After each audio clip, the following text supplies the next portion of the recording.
Shalom, puji Tuhan. Kita akan masuk ke dalam renungan tengah minggu. Mari kita satukan hati, kita berdoa.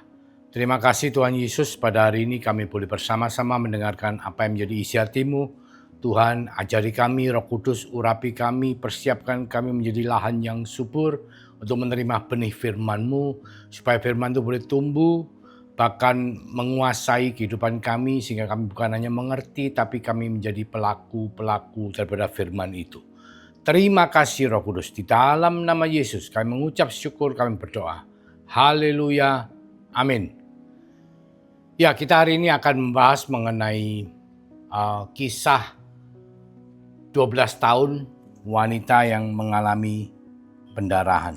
Ini suatu kisah yang sangat menarik ya, saudaraku.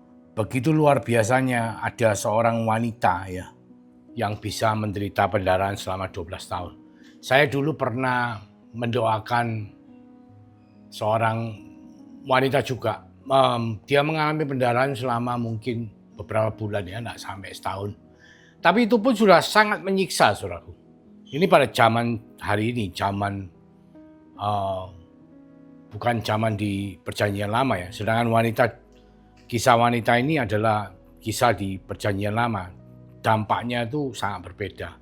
Di hari-hari sekarang pun kalau pendarahan terus tidak pernah berhenti setiap hari, itu sangat merepotkan ya. Dan mungkin juga membuat kita ini hidupnya tidak nyaman, khawatir, dan mungkin tidak sehat juga. Karena pendarahan itu membuat, kalau secara kedokteran itu HB-nya turun. Istilahnya kalau keluar darah itu kan HB itu kan hemoglobin ya. Itu turun itu membuat tubuhnya jadi tidak sehat, tidak seger, tidak kuat, jadi lemas ya. Itu kalau zaman sekarang. Kalau zaman dulu itu dampaknya sangat tidak baik untuk kehidupan dari orang yang bersangkutan. Kita akan baca dulu firman-Nya ya, mulai di Lukas 8 ayat 43 ya. Sebelum ayat 43 ini berbicara mengenai Tuhan Yesus itu sedang di dalam kerumunan yang ramai ya di Kapernaum, di mana ada perwira bernama Yairus. Itu anak perempuannya lagi sakit keras. Jadi dia minta tolong, bahkan dikatakan sudah meninggal. Dia minta tolong Tuhan Yesus untuk mampir untuk menyembuhkan. Dan Tuhan Yesus menyanggupi, dan di dalam perjalanannya itu, kita mulai di ayat 43. Lukas 8 ayat 43. Adalah seorang perempuan yang sudah 12 tahun menderita pendarahan, dan yang tidak berhasil disembuhkan oleh siapapun. Ayat 44, ia maju mendekati Yesus dari belakang dan menjamah jumbai jubahnya. Dan seketika itu juga berhentilah pendarahannya. Menjamah jumbai jubah ya. Kita harus mengerti jumbai jubah itu apa. Kalau rabi itu punya pakaian khusus ya, pakaian rabi atau guru. Itu pakaian seperti mantel gitu, terus di sekeliling pakaiannya itu ada jumbai-jumbai yang biasanya berisi ayat-ayat atau firman Tuhan. Nah, itu yang dijamah oleh perempuan itu ya. Jadi menjamah firman Tuhan yang sudah diikatkan di jumbai-jubahnya rabi atau guru. Lalu ayat 45 mengatakan, lalu kata Yesus, siapa yang menjamah aku? Dan karena tidak ada yang mengakuinya, berkatalah Petrus, Guru, orang banyak mengerumuni dan mendesak engkau. Tetapi Yesus berkata, ada seorang yang menjamah aku sebab aku merasa ada kuasa keluar dari diriku. Ketika perempuan itu melihat bahwa perbuatannya itu ketahuan, ia datang dengan gemetar, tersungkur di depannya dan menceritakan kepada orang banyak apa sebabnya ia menjamah dia dan bahwa ia seketika itu juga menjadi sembuh. Ayat 48, maka katanya kepada perempuan itu, hai anakku, imanmu telah menyelamatkan kau, pergilah dengan selamat. Ya, kita kalau melihat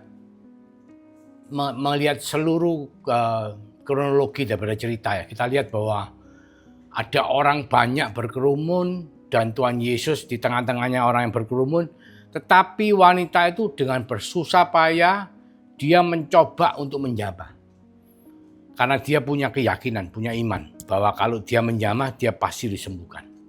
Ini sesuatu yang luar biasa. Yang pertama kita lihat bahwa wanita ini sudah menderita 12 tahun. Sedangkan Tuhan Yesus pelayanan selama di bumi 3,5 tahun. Waktu ini masih belum 3,5 tahun. Mungkin baru hampir 3 tahun ya, 2 tahun lebih. Tapi Yesus sudah melakukan banyak sekali mujizat. Pada saat ini dia sudah membangkitkan orang mati ya, orang anak muda di Naim, lalu dia juga sudah menyembuhkan orang yang kena kusta, orang lumpuh, dan banyak sekali mujizat-mujizat yang dinyatakan. Baru sebelum di Kapernaum dia pergi ke Gerasa, dia menyembuhkan orang yang kerasukan sampai beribu-ribu, katakan legion yang dibuang ke sekumpulan babi ya, roh jahatnya. Jadi banyak sekali mujizat telah dinyatakan oleh pelayanan Tuhan Yesus sebelum wanita pendarahan ini menemui dia. Jadi kita kalau melihat ceritanya wanita ini, dia 12 tahun menderita. Wanita ini adalah suku Yahudi. Bagi seorang suku Yahudi, kalau dia menderita pendarahan, dia tidak bisa masuk ke bait Allah. Berarti apa? Dia tidak bisa mau ibadah itu tidak bisa. Tidak boleh mendekati bait Allah. Tidak boleh dikatakan, tidak boleh sembahyang. Karena dianggap najis. Bahkan mungkin secara umum pun orang bersentuhan mungkin tidak mau ya. Kena jama, kena sentuh sama orang yang najis. Karena suku Yahudi Judaism itu sangat taat sekali dengan hukum Taurat. Dan hukum Taurat bagi orang najis itu sangat tidak enak, saudaraku. Sehingga dia menderita sudah sekian belas tahun, 12 tahun. Tetapi dia tetap, pertama kita harus lihat bahwa orang ini sangat ulet ya, tidak gampang menyerah. Tidak mudah sekali menyerah. Sangat-sangat berpengharapan yang teguh sekali. Tidak gampang, saudaraku, 12 tahun mencari orang bisa menyembuhkan, tapi dikatakan tidak sembuh-sembuh. Berarti dia sudah berusaha dengan segala macam cara. Dan mungkin setelah sekian puluh tahun, mungkin setelah 10 tahun dia mendengar, ada seorang yang dikatakan nabi pertama, tapi terakhir mungkin karena begitu banyak mujizat yang dinyatakan, dia tuh sampai mungkin dikatakan sebagai yang Mesias, sebagai Mesias yang akan datang untuk menyelamatkan bangsa Israel. Dan dia mulai menunggu-nunggu kapan dia bisa bertemu dengan Tuhan Yesus. Dan ini membuat dia tuh beriman, mempunyai kepercayaan. Ya. Tadi pertama orang ini ulet, tidak mudah putus asa, pengharapannya sangat besar. Kedua dia beriman. Beriman apa? Beriman bahwa kalau dia ketemu sama Tuhan Yesus, dia jamah saja jubahnya, dia pasti disembuhkan. Padahal cara yang dia lakukan ini adalah cara yang mungkin bagi orang Yahudi tidak berkenan. Karena bukan terang-terangan ya, bukan terang-terangan minta doakan saya enggak. Tapi dia mencuri-curi. Karena apa? Karena dia tahu bahwa dia itu dikatakan najis. Wanita pendarahan itu adalah seorang yang kategorinya najis. Orang najis itu enggak boleh bersentuhan sama, mendekati rabi, guru, atau bersentuhan sama orang lain. Berdekatan enggak boleh. Tapi dia berdesak-desakan sampai dia tuh mencuri-curi untuk menjamah jubahnya. Karena dia punya iman. Nah, pertama tadi orang ini pengharapannya besar, ulet ya. Terus kedua dia punya iman. Nah, ini ada kemungkinan iman ini berkaitan sama kenapa dia bisa punya pengharapan yang besar ya. Karena apa? Karena pertama, dia orang Yahudi. Orang Yahudi percaya kepada Allah Israel, Allahnya Abraham, Ishak dan Yakub. Tetapi ketika Yesus yang sudah diceritakan di Perjanjian Lama, di sekian banyak kitab ya, di sekian banyak kitab dari para nabi, dia sudah ceritakan bahwa akan ada seorang Mesias yang datang, yang akan menyelamatkan bangsa Israel. Dan ketika Tuhan Yesus datang dan mulai melayani dan wanita ini mendengar, maka dia itu langsung pengharapannya jadi bertumbuh. Seperti 1 Korintus 13 dikatakan bahwa yang tersisa hanyalah iman, pengharapan, dan kasih. Dan kasih adalah yang paling besar. Ya, jadi karena dia memiliki iman kepada Allah Israel, Allah daripada Abraham, Ishak dan Yakub, sehingga dia itu punya pengharapan yang besar. Dan ketika Yesus datang untuk menggenapi hukum Taurat, maka iman dan pengharapannya itu terwujudkan di dalam kasih karunia anugerah yang melalui dia menjamah jubahnya Yesus, maka dia mengalami kesembuhan. 1 Korintus 13 ayat 13. Demikianlah tinggal ketiga hal ini, yaitu iman, pengharapan, dan kasih. Dan yang paling besar diantaranya ialah kasih. Jadi sangat mungkin sekali karena imannya kepada Allah Abraham, Ishak dan Yakub, sehingga dia mempunyai pengharapan yang begitu besar. Dan oleh pengharapannya itu, maka dia menunggu-nunggu sampai dia bisa ketemu dengan Tuhan Yesus, dan dia menjamah dan dia mengalami kesembuhan. Dan ini sesuatu yang luar biasa, saudaraku. Karena apa? 12 tahun ya. Mungkin kita kalau menderita setahun ya, pandemi barusan kita mungkin dikatakan kalau menderita karena memang kehidupannya menjadi terganggu. Orang yang dulunya bisa beraktivitas normal, sekarang tidak bisa. Banyak ya istilahnya lockdown ya. Banyak tempat tidak leluasa kita bisa ketemu dengan orang lain. Bahkan dalam beraktivitas bisnis pun, kehidupan sehari-hari pun sangat terganggu. Sehingga apa? Kita dikatakan menderita. Mungkin yang lebih tidak enak, yang mungkin kehilangan pekerjaan, yang mungkin perusahaannya mengalami kebangkrutan. Pastinya itu dikatakan menderita. Itu cuma berapa? Pandemi tahun 2020, 2023 selesai. 2021, 22, 23 selesai. 3 tahun, saudara. 3 tahun. Ini 12 tahun. Dia tapi tetap teguh, tetap kuat karena dia memiliki iman dan dia memiliki pengharapan. Dan pengharapannya itu terwujud di dalam kasih daripada Kristus yang membuat dia mengalami kesembuhan. Seperti yang dikatakan di ayat 48. Hai anakku, imanmu telah menyelamatkan kau. Pergilah dengan selamat ya. Jadi selain daripada sembuh, dia juga mengalami keselamatan. Bukan cuma secara fisik jasmani, tapi juga secara spiritual. Jadi bagi kita semua yang mungkin mengalami pendarahan dalam kehidupan kita, mungkin pendarahan itu bisa berupa penderitaan ekonomi, mungkin masalah keluarga, atau masalah sakit penyakit, atau bahkan masalah ketidakpastian dalam kehidupan akan keselamatan, akan dosa-dosa kita, akan adanya pengampunan, kehidupan setelah kematian. Itu semua akan terselesaikan ketika kita mengalami apa yang seperti perempuan ini alami. Pertama adalah kita harus punya pengharapan. Kenapa kita berpengharapan? Karena kita beriman.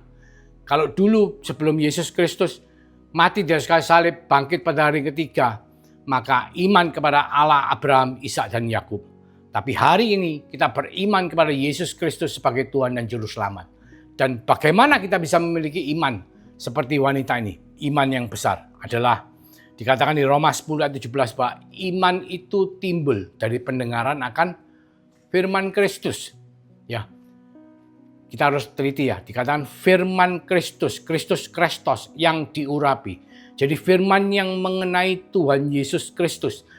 Karena Tuhan Yesus Kristus telah diceritakan mulai dari kitab Kejadian, 5 Pentateok ya, 5 kitab dari Musa, sampai kepada kitab para nabi, nabi besar maupun nabi kecil, semua telah ditulis. Adalah mengenai kedatangan Mesias. Dan itu semua telah digenapi. Jadi iman itu timbul ketika kita mendengar cerita di dalam Alkitab, firman Tuhan yang menubuatkan mengenai Mesias, menubuatkan mengenai Yesus Kristus. Dan ketika kita mendengar itu dari kitab satu kepada kitab yang lain sampai akhirnya digenapi di Perjanjian Baru, dengan kelahiran Tuhan Yesus Kristus, dengan kematiannya di atas kayu salib, dengan karya salibnya, dan kebangkitannya pada hari yang ketiga, dan meterai Roh Kudus dalam kehidupan saudara dan saya, yang kita katakan adalah berita baik, good news, Injil. Dan Injil itu yang membuat iman kita bertumbuh, iman kita mengalami satu pertumbuhan. Dan iman itu yang kita butuhkan, supaya apa? Supaya kita bisa mengalami apa yang seperti wanita ini alami.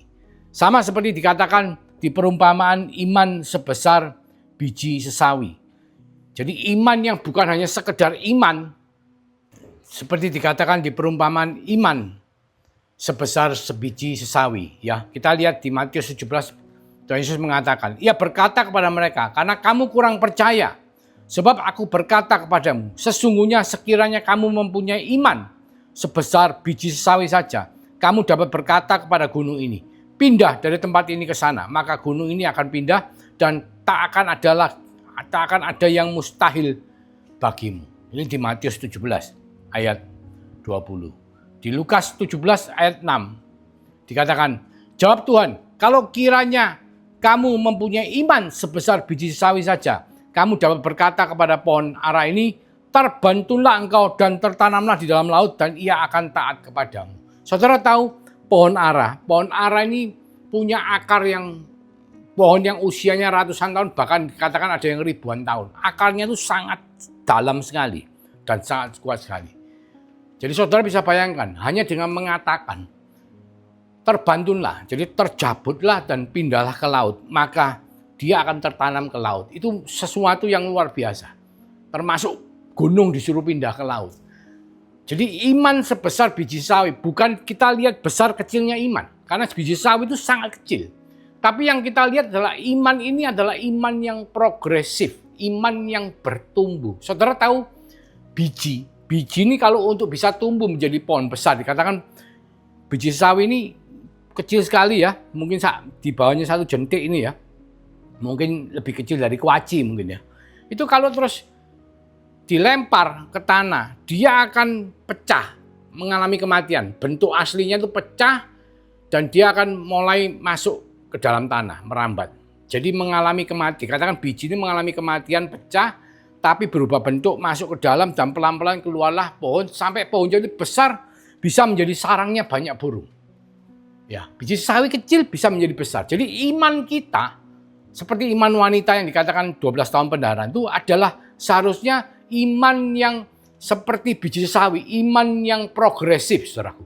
Bukan iman yang cuman seperti itu dan selesai bertindak. Tetapi iman ini harus bertumbuh, harus berkembang. Ya, mengalami kematian, seperti dikatakan di Galatia 3:19b-20, bahwa aku telah mati bersama salib Kristus.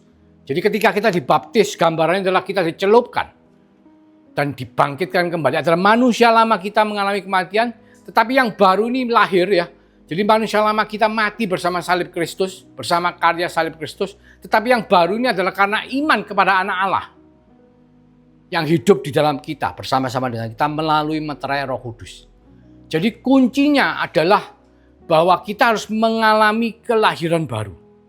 Iman progresif itu iman yang mengalami kelahiran baru. Sehingga kita bukan lagi manusia lama, tapi kita adalah ciptaan baru.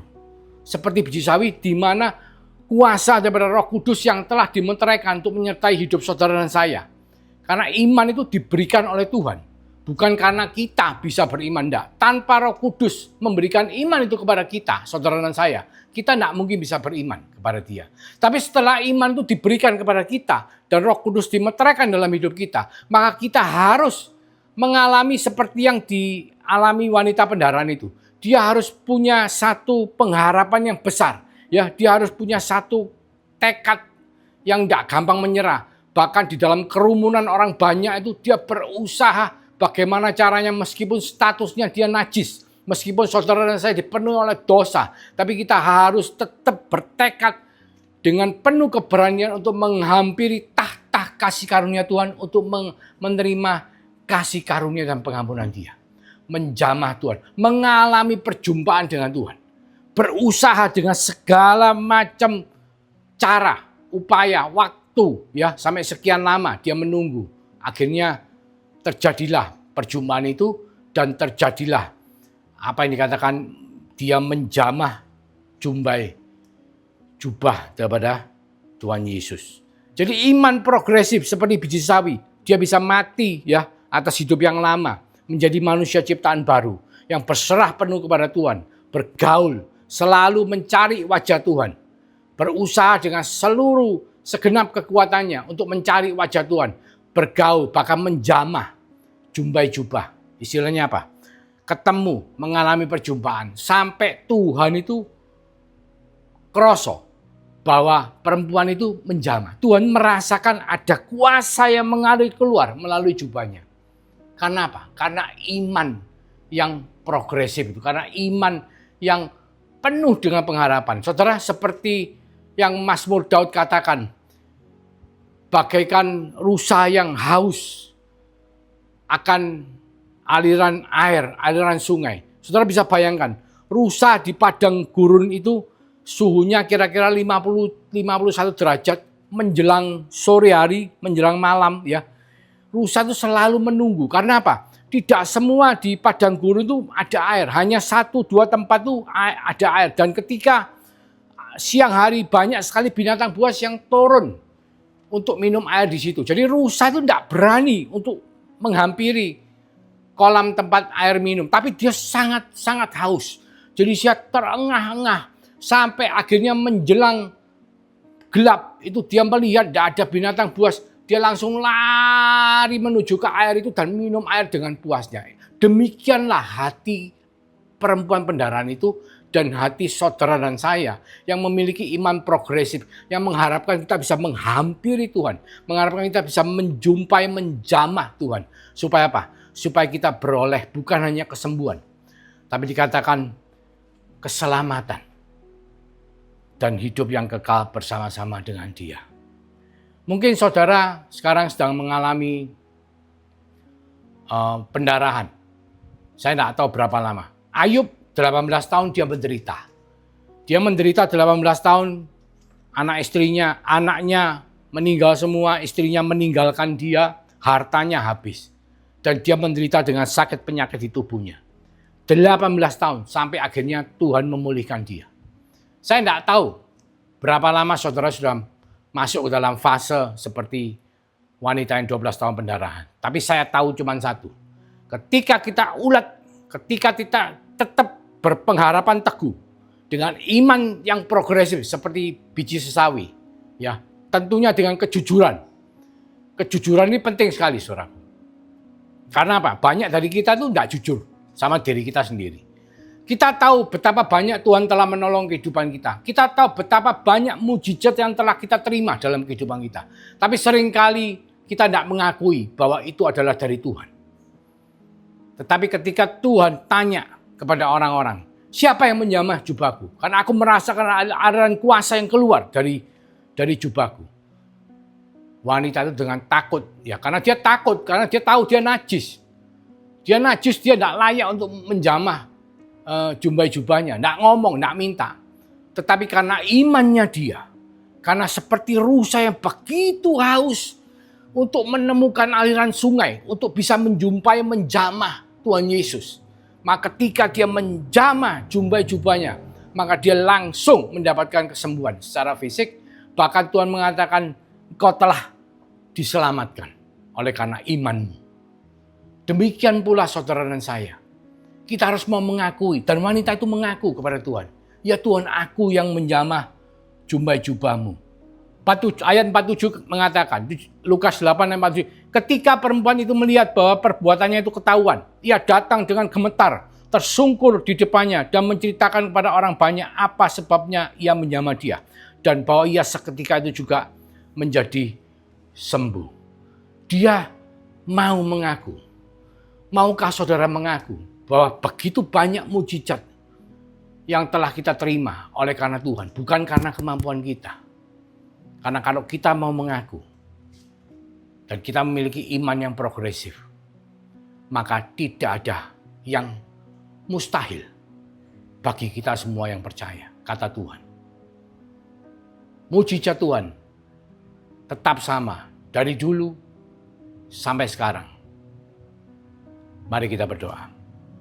Terima kasih Tuhan untuk mengingatkan setiap daripada kami untuk memiliki iman yang progresif seperti iman sebesar biji sesawi yang bertumbuh, mengalami kematian, bertumbuh sampai menjadi pohon yang besar, sampai menjadi satu naungan, lindungan bagi banyak binatang.